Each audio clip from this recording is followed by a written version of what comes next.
এরা কিভাবে প্রশ্রয় পায়? 24শে গণঅভ্যুত্থান, আবু সাইদ, মুগ্ধ, এরা জীবন দিয়েছে কি ওই মার্কিনী বাহিনীদের, কাফের মুশরিকদের ইসলাম বিরোধী এজেন্ডা বাংলাদেশে বাস্তবায়ন করার জন্য? তারা রক্ত দিয়েছে এদেশের মুসলমানদের মানুষের সঠিক এবং বাস্তবসম্মত দ্বীন ইসলাম নির্ভর অধিকার ফিরিয়ে দেওয়ার জন্য।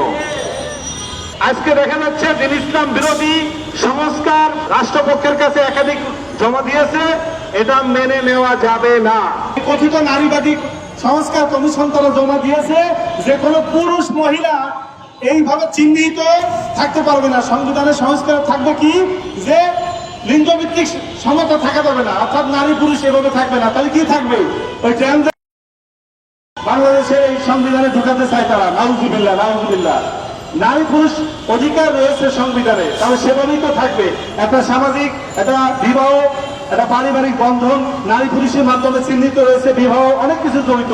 তারা এটা চায় না, তারা ওই আমেরিকা ইউরোপের মতো বিবাহ বন্ধন থাকবে না, তারা তার সামাজিক বন্ধন থাকবে না, তারা সেরকমের রাষ্ট্র কায়েম করতে চায় এবং সেজন্য তারা এই কথিত সংস্কারে লিখিত দিচ্ছে। নাউজুবিল্লাহ। আমরা কি এটা মেনে নিব? আমরা এটা মেনে নিব না।